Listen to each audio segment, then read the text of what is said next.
Welcome everybody to the 2021 Great Lakes Annual Subcontractor Orientation. Normally we would have you come into our office so we can discuss our annual orientation with you in person, but because of COVID-19 protocols, we're going to keep this meeting virtual. This meeting will last about an hour, maybe an hour and a half, with a quiz following this presentation. I am Bill Hosevar, Director of Risk and Compliance for the Great Lakes Construction Company, and with the help of Drew Williams, cut that. And with the help of Drew Williams and Annabelle, we will be presenting some important information to you that will allow you and Great Lakes to work together safely as a team. Those that have been to this presentation before, I want to bring to your attention that some of the things that were in our previous presentations have changed from the past.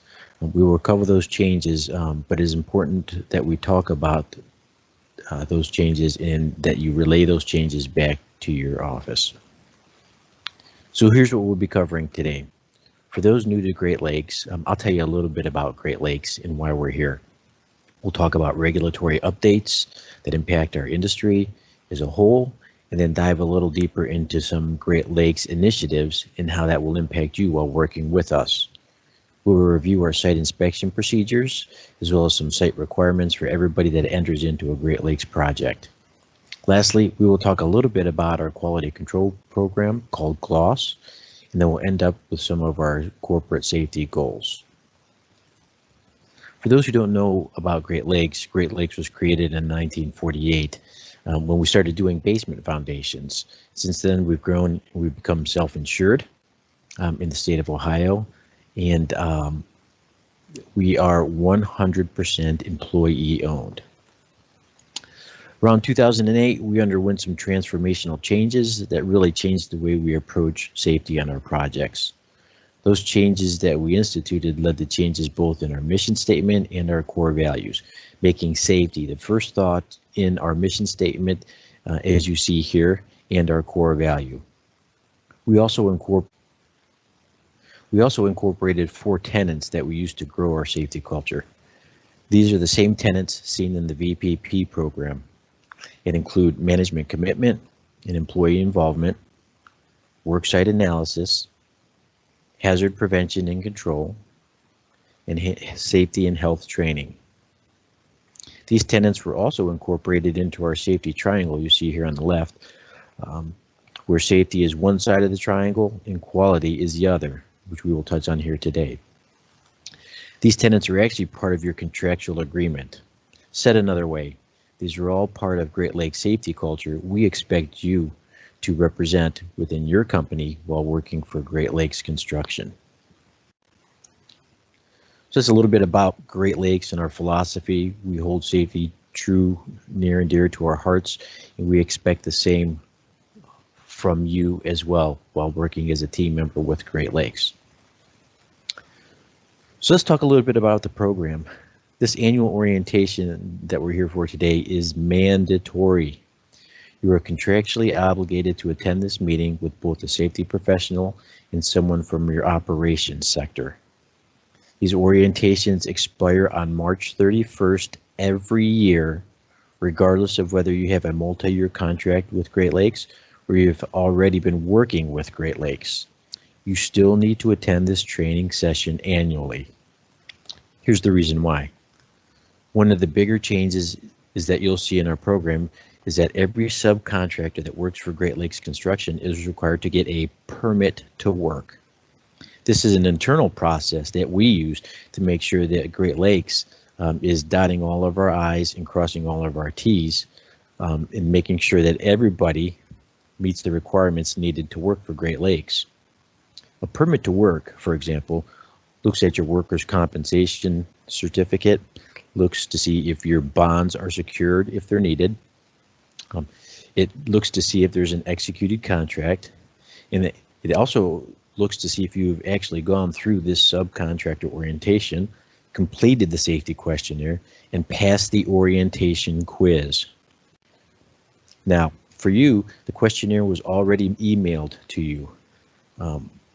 If there's a concern about any of your safety metrics that you put down on that questionnaire, our safety team will reach out to you to see if we can get those resolved. The quiz link will appear after this video. Once you have successfully completed the orientation process, we will give you a green light on our end. Now going back to this permit to work. If you have not completed all 3 of those tasks, the questionnaire, the orientation video, and the quiz, you will not get a permit to work and therefore will not be allowed to work on a Great Lakes site. This has a big impact on you if you are already working for Great Lakes. You have not attended this orientation. Without having this approval from the safety department, our system will not allow us to pay you for work performed. Therefore, it is imperative that this process be completed by March 31st each year. Please pass this information on to your companies so this process can go smoothly. Additionally, if there's additional contacts that we need to add to the mailing list, please reach out to our safety department and let them know. We don't want this thing to be missed. Don't wait until the last minute to finish this process as well, as we may have questions about your safety metrics.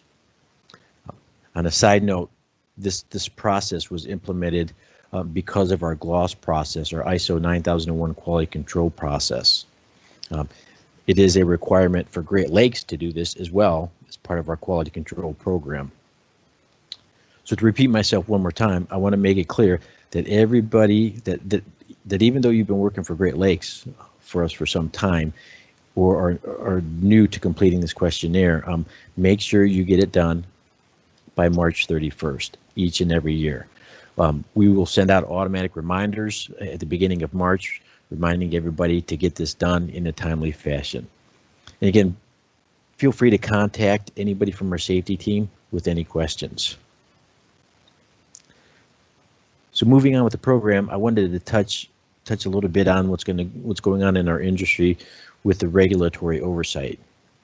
We have a new administration. President Biden was already successful in getting the Secretary of Labor and the Deputy Assistant Secretary of Labor approved through the Senate.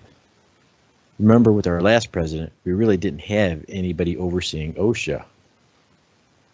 There's somebody there now.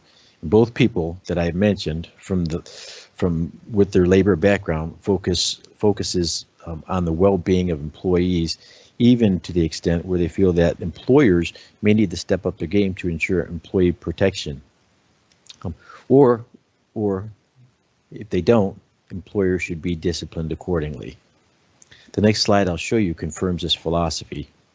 In addition to that, there's a silica regulation that came out which changed the way we addressed silica on our job sites. But they are actually talking about revising that table again with expanded tasks now and additional protective techniques needed to protect our people from being exposed to silica. This change will impact the way you and I both perform work in the future. There is still a continued emphasis program for trenching and excavations because of the data received over the last several years with the high uptick in fatalities and injuries in trenching and excavations. Other agencies like the BWC have been requested to perform inspections for trenchings and excavations as well. There's going to be more oversight with trenching and excavations. Expect an audit if you're performing an excavation. There's also a COVID-19 directive out and soon to be a COVID-19 standard. I will cover this in more detail shortly. And then lastly, there's been some talk of a uptick in workers being injured in work zones, whether internally by our own workers within the zone or externally by the motoring public. So OSHA has their eyes set on work zone safety as well. So these are some of the things that we need to watch out for in this upcoming year. As mentioned before, there is a focus on enforcement and inspections within the new administration. This slide from President Biden on the 50th anniversary of OSHA states, the number of OSHA inspectors is at its lowest since 1975. I will direct OSHA to enforce worker safety requirements, target worst violators, and work to increase the number of OSHA inspectors to get the job done. I will direct OSHA and other relevant agencies to develop comprehensive strategies for addressing the most dangerous hazards workers encounter in the workplace. So what does that mean for us? You will see an increased number of inspectors and inspections within our industry. We have got to work together to remain compliant with all the regulations and to keep our employees safe while working on these projects. Non-compliance is not an option. So this next slide talks a little bit about COVID and the directive that just came out from the new administration. So Great Lakes Construction follows Governor DeWine's orders as well as the CDC recommendations for those of you who have been on our job sites. To review our program, when construction was deemed essential, when COVID broke out over a year ago, we were required to revise our work methods, and we did. We did it by socially distancing ourselves within our crews, by changing our work schedules, by wearing masks, by placing sanitation devices throughout the job site for everybody to use, by executing daily questionnaires for all employees prior to admission to our facilities, by working remotely, by limiting visitors into our facilities, and by holding virtual meetings like this. You will see this picture, this poster, posted everywhere within our facilities as a reminder to follow the policies in place. Remember that a COVID questionnaire must be completed prior to entry into our facility. So not only complying with our policy necessary for the protection of our employees, but as mentioned, a new directive was issued on March 12th of this year regarding COVID. This COVID directive dictates that inspections related to COVID fall under a national emphasis program. More so, OSHA has the opportunity to engage questioning about COVID-related issues when performing other inspections. This directive came out again on March 12th of this year and is good for 12 months or until an emergency standard is approved. The emergency standard was supposed to come out on March 15th, but it got delayed. The statement listed below here by the Department of Labor says it's coming. You just have to wait for it. We think the emergency standard is going to address infectious diseases, so it not only covers COVID-related concerns, but other diseases as well. But that remains to be seen. For right now, it is a national emphasis program, and we need to be aware that OSHA will be including those in their inspections. Potential citations for COVID-related concerns, as outlined in the directive, include these seen on this slide here, whether it's record keeping, it's respiratory protection, it's PPE, or it's the general duty clause.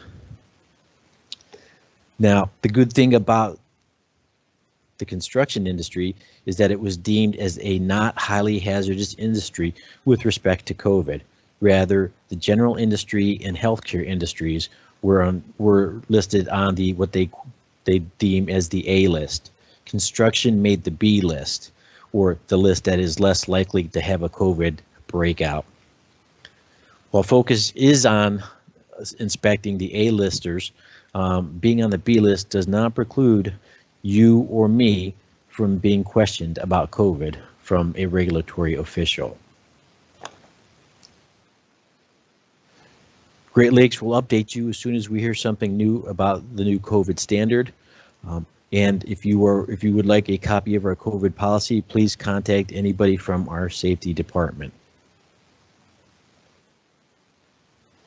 Looking regionally, OSHA issued its top 10 violations from 2020. To no surprise, each of these hazards are present at almost every Great Lakes site. Your contract requires at a minimum that you comply with OSHA regulations. Anna and Drew later in this presentation will cover other aspects of our policy that will require you to do more to protect your employees. And lastly, the next slide I have here covers Region 5 fatalities. Note that in the middle of the page where the red boxes, you'll see a marked increase in fatalities in 2021 compared to the same time frame in 2020. This is primarily due to COVID-related deaths. Note at the bottom of the page that the fatalities included there are all included in the Focus 4. And as a reminder, the Focus 4, eliminating the Focus 4 in this instance here will eliminate almost all of our fatalities that we're seeing on our job sites. Got to keep a watchful eye, and as a team, I'm sure we can circumvent all hazards for our employees. At this time, I'd like to turn over the program to Drew Williams, our safety coordinator from Cincinnati, who will walk you through the rest of his program. Hello, my name is Drew Williams. I'm the safety coordinator out of our Cincinnati office. And today we're going to talk about 2021 safety initiatives for Great Lakes construction. Our first safety initiative we're going to discuss will be first move forward. Anytime you come to one of our job sites or our office facilities, we always ask that you back into your parking spot when you arrive, so then when you go to depart, your first move will be forward. We do this for a host of different reasons. First and foremost, it just allows better visuals while you're operating your vehicle. And in case of any emergency situation or catastrophe where we have to evacuate a building or a job site quickly, if every vehicle is oriented in the same direction, it'll allow for a more timely and more efficient evacuation. And there's also some psychology behind the idea of where our heads are at regarding at the beginning of a trip or at the end of a trip. And at the beginning of the trip, typically our mind is thinking about a host of different things. Did I remember everything? Where am I going? If I plugged the right address into the GPS, I wonder how traffic is. However, when we get to our destination, we know we're there, we're safe, our minds are a little bit clearer, so we've got a little bit more brain capacity to utilize our mirrors back into that space safely. Of course, if there's any visual obstructions, we want to utilize a spotter.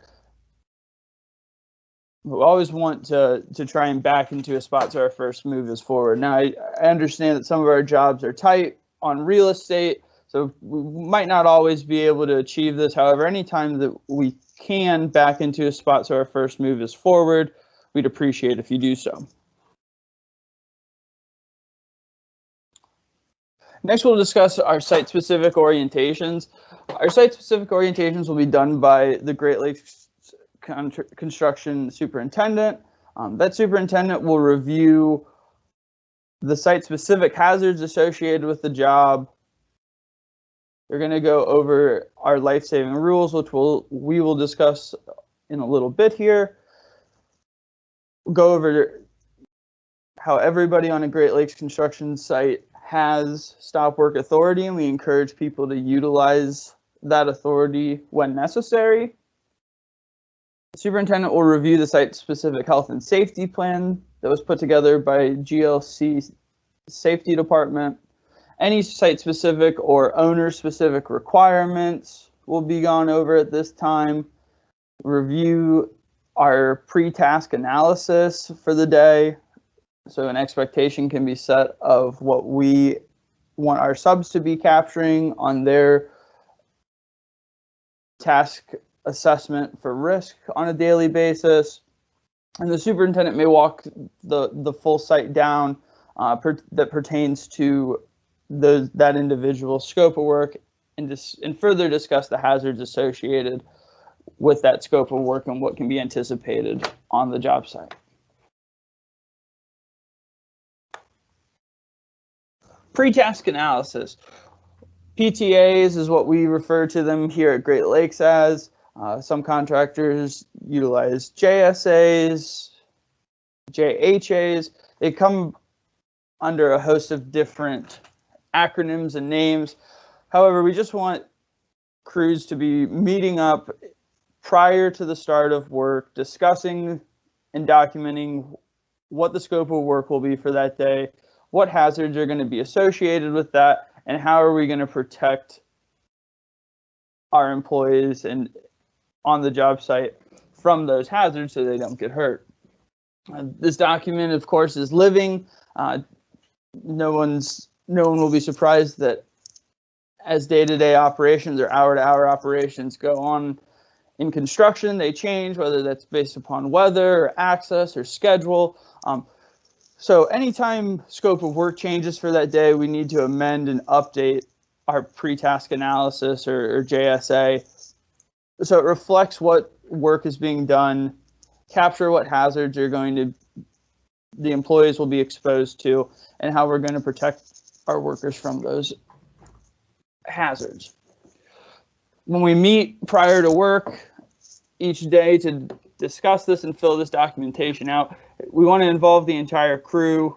Not one person knows everything, so having a team-oriented approach will allow for the best discussion of the hazards and how to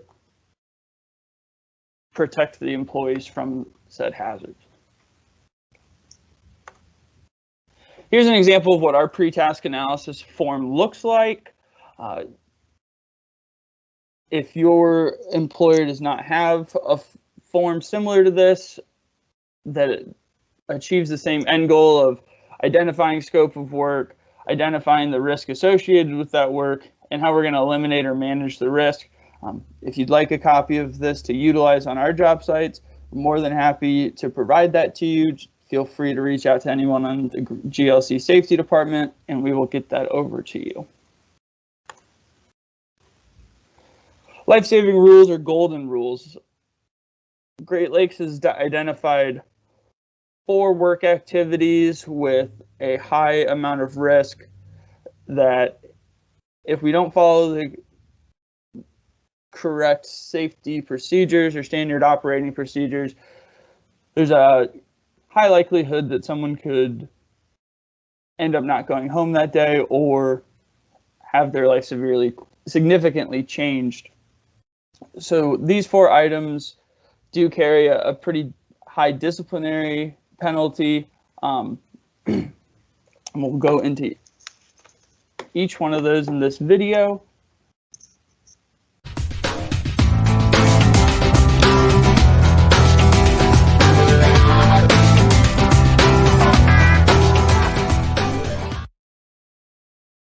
A confined space is a space that is large enough to enter, has limited means of entry and exit, and is not intended for continuous occupancy. A permit-required confined space is a space that has one or more of the following: has the potential to contain a hazardous atmosphere, has an internal configuration such that an entrant could be trapped or asphyxiated by inwardly converging walls, or contains any other recognized serious safety or health hazard. All confined spaces must be evaluated and classified by a competent person. Only trained, authorized employees may enter a confined space.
So that video briefly goes over the 4 life-saving rules.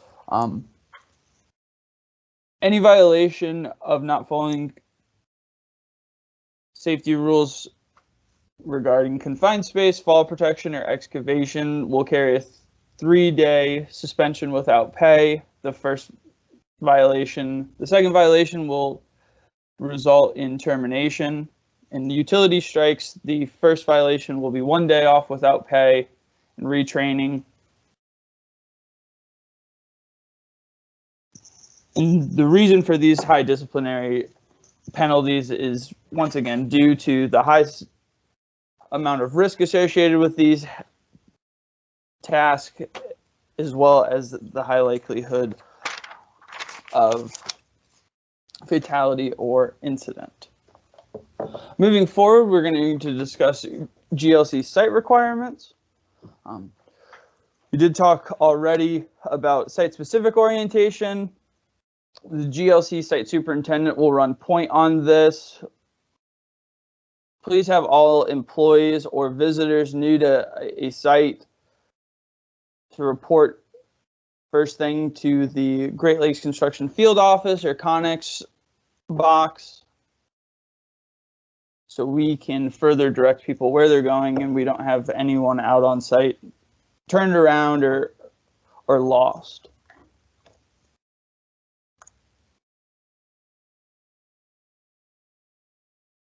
Site safety inspections. Every day, GLC's superintendent will walk the site down 3 times a day. The superintendent's definitely out on site more often than that. However, at least 3 times a day, the superintendent will walk the site down, take a look at everything, not only from a safety standpoint, but just a 30,000-foot view of how the job's doing, how's everything look from a safety standpoint, how's housekeeping look like, what about production and operations. So that will be done and documented on our daily report. Once a week, someone from the GLC side of the project team will do a full site safety audit. They'll walk the entirety of the project, solely focusing on safety and where we are currently on the job regarding compliance.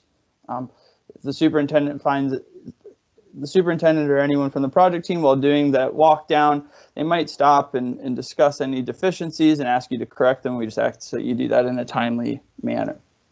Of course, you'll see myself or someone from our department out quite regularly on the job sites, doing random audits, training. If at any point in time you've got a question, please feel free to flag us down and ask. We might come and ask you about what you guys are doing and what you're doing to protect your workers. So just maintaining a good open dialogue. You'll see us on site. Please utilize us as a resource when needed.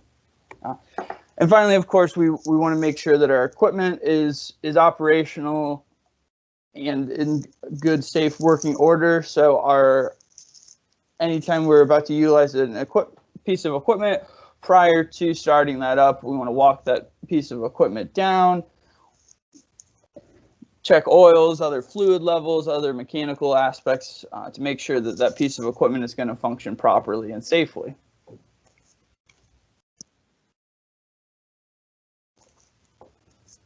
This is a picture of our job site safety audit. It's 2.5, 3 pages. We actually are starting to move to a digital platform, so you might not see us out with the old school clipboard, but just walking around with an iPad or a phone. Once again, we want to make sure that our subs are frequently and regularly inspecting their work site. So if you don't have a job site safety audit document that you typically utilize on sites, if you'd like to use ours, we will provide that, no problem to you. This is a picture of our pre-op checklist. Fairly simple. One sheet works for the full week. Maintain all the safety items. Take a look from a mechanical standpoint. Get the hour meter reading so we can work on that preventative maintenance side as well. Very simple. Doesn't take very much time, but ensures that our equipment is going to be in safe working order prior to this getting started that day.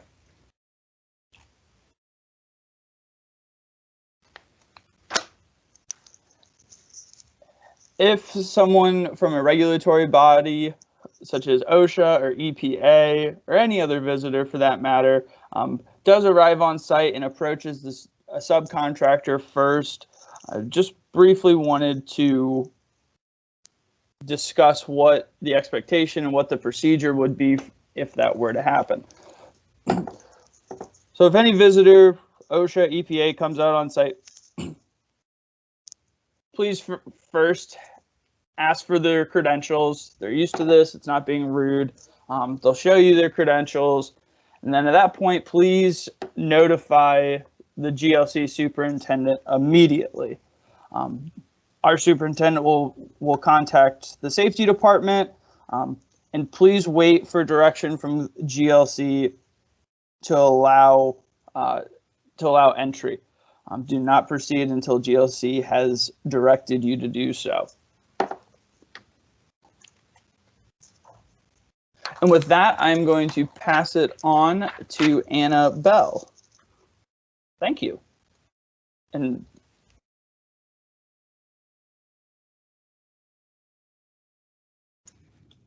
our red safety boxes can be found in any of our Great Lakes field office trailers. These red boxes contain all of our pertinent safety information and supplies. In every red box, you will find our project-specific health and safety plan that Drew alluded to earlier. This plan is specifically made for the project and addresses the hazards that the project will contain. In addition, extra PTAs or pre-task analyses will be kept in the red box for your use if you do not have an equivalent form to use. The site emergency contacts, including Great Lakes personnel, the owner's personnel, and local emergency services, can be found on the inside door of the red box. A first aid kit and eye wash utensils are stored for the project's use. There's a collection of our safety forms, including PTAs, pre-operation checklists, excavation forms, incident reporting forms, and confined space forms. And on the outside of the box, you will have driving directions and a map to the nearest emergency facility for your use. We understand that you may be bringing your own equipment on site. We ask that you stay diligent with inspections and maintenance activities while on site. Please ask if you need a pre-operation checklist or additional spill kits for your equipment. If any equipment is found to be leaking, we will ask that you promptly correct the issue or replace the piece of equipment immediately on site.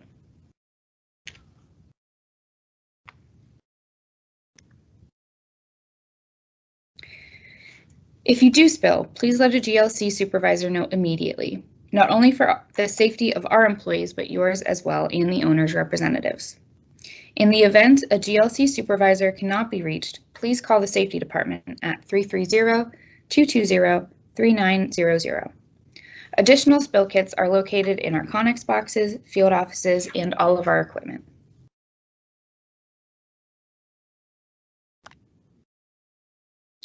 Motor vehicles and power-operated equipment. It is imperative that you check in with the Great Lakes staff before driving on site. Many owners have various requirements when it comes to on-site vehicles. For instance, the posted speed limit, the utilization of handheld devices, or the requirement to have your headlights on. We ask that you follow all posted driving requirements and always wear your seatbelt. If you need to use a piece of Great Lakes equipment or owner equipment, a rental agreement must be executed prior to work.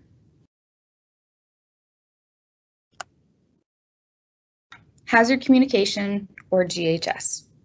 Prior to work, please submit a copy of your safety data sheets for all anticipated products you will be using on the job site. If you need to access Great Lakes SDS library, let a foreman or the site superintendent know. All SDSs are located online and can be accessed through their cell phones. We ask that all subcontractors maintain the same record keeping and labeling procedures with chemicals brought on GLC sites.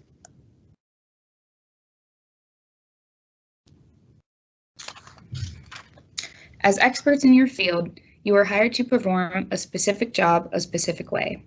We ask that when you perform that job, you follow the specific guidelines outlined by the manufacturer. We want to specifically discuss PIVs or powered industrial vehicles, including forklifts. Currently in Region 5, OSHA has an LEP or local emphasis program on PIVs. This means that they will be looking for verification of training. Please ensure any operator of a forklift is trained to do so and has been requalified in the past 3 years. Please be able to provide proof of this training if and when required.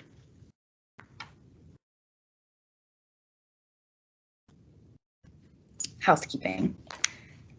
A job site is a reflection of the success of the project, and housekeeping plays a key role to this success. Throughout the day, please be diligent with cleaning up scrap and debris, stacking materials out of the flow of traffic, properly disposing of your trash, and keeping the work area free from trip and fall hazards.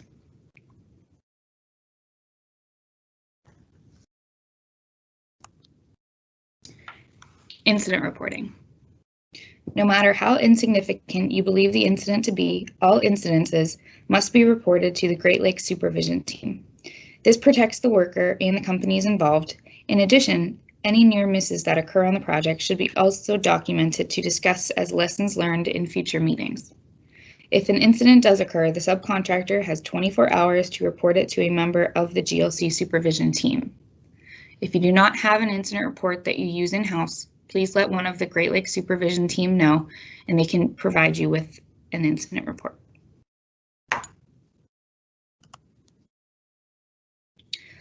Subcontractor safety expectations. To review, please meet or exceed OSHA and owner requirements.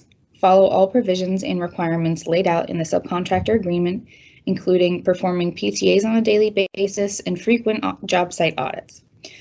Be sure that all subcontractor employees don the appropriate PPE, including a safety vest, hard hat, and safety glasses whenever they are on a Great Lakes site. Be proactive in your safety program, as safety is everyone's responsibility.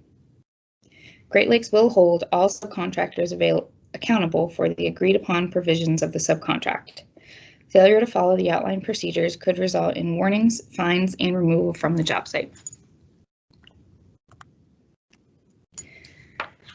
Before the video starts, I wanted to speak about GLOSS. GLOSS stands for Great Lakes Operating Standards System, which is our internal quality management system. While our program is internal, external contributors such as subcontractors also play a key role to the success of this program.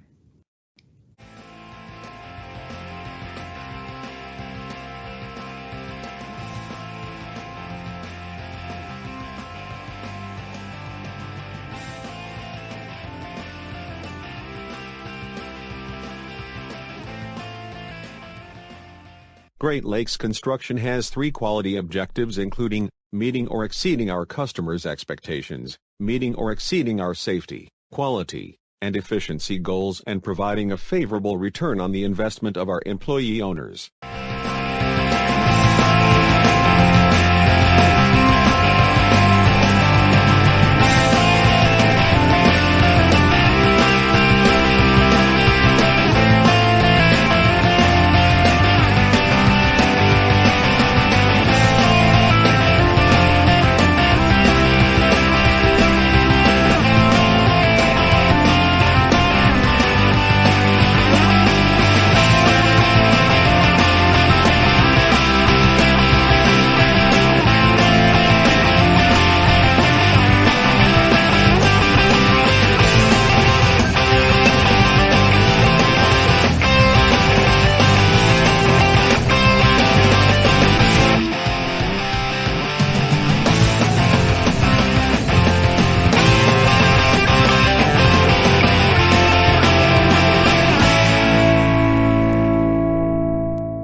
We want to provide our owners with a quality product. This means meeting and exceeding our customers' expectations. GLOSS allows our company to continually improve our safety, quality, efficiency, and subcontractors play a key role to our mission. Great Lakes is committed to meeting and exceeding our customers' expectations in all aspects of its operation through the implementation of the Great Lakes Operating Standards System. GLOSS is designed to challenge the organization through continual improvement of safety, quality, and efficiency. So at this time, I'd like to just review our goals, right? Make sure that you obtain your permit to work. As we talked about in this session here, make sure that you are following your contractual obligations on keeping your employees safe, performing your PTAs on a daily basis, and being an active, proactive member of our safety team. Our goal, 0 incidents and 0 accidents, sending everyone home every day, not just with 10 fingers and toes, but we want every one of our employees and every one of your employees educated and more engaged in safety. Remember, everyone has a voice in safety on the Great Lakes site, and together we can work and provide a safe environment for everybody on our projects. I'd like to thank you for your time here today. I've listed here some contacts if you need some forms or if you need to contact anybody regarding this presentation. Anna's number is there and Drew's number is there as well. Please give them a call, and they will work through any issues that you may have regarding this process. Again, thank you for your time. Enjoy your day.